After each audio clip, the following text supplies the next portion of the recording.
2050కి ప్రపంచం పూర్తిగా మారిపోతుంది. ఇప్పుడు మనం చేతులతో చేసే చాలా పనులు అప్పటికి ఏఐ రోబోట్ చేస్తాయి. స్కూల్స్లో టీచర్స్ కంటే డిజిటల్ 3D క్లాసెస్ ఎక్కువ అవుతాయి. కార్స్కి డ్రైవర్స్ అవసరం ఉండకపోవచ్చు. హాస్పిటల్స్లో ఆపరేషన్స్ కూడా రోబోట్ చేసే రోజులు రావచ్చు. మొబైల్ ఫోన్ స్లోలీ మాయమై స్మార్ట్ గ్లాసెస్ లేదా బ్రెయిన్ చిప్స్ వచ్చే అవకాశం ఉంది. మనుషులు భూమి మీద మాత్రమే కాదు, మార్స్ మీద కూడా జీవించే ప్రయత్నం చేస్తారు. షాపింగ్కి బయటకు వెళ్లకుండా రోబోట్స్ ఇంటికే వస్తువులు తీసుకొస్తాయి. ఫ్యాక్టరీస్లో మనుషుల కంటే మెషీన్స్ ఎక్కువ పనిచేస్తాయి.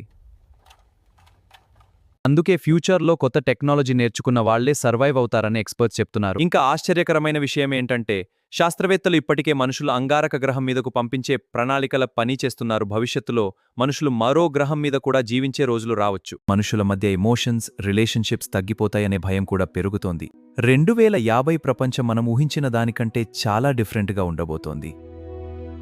మీకు 2050లో ఏ చేంజ్ నిజంగా జరుగుతుందని మీకు అనిపిస్తుందో కామెంట్ చేయండి. అలాగే లైక్ అండ్ షేర్ చేయండి. నేను మీ నరేష్.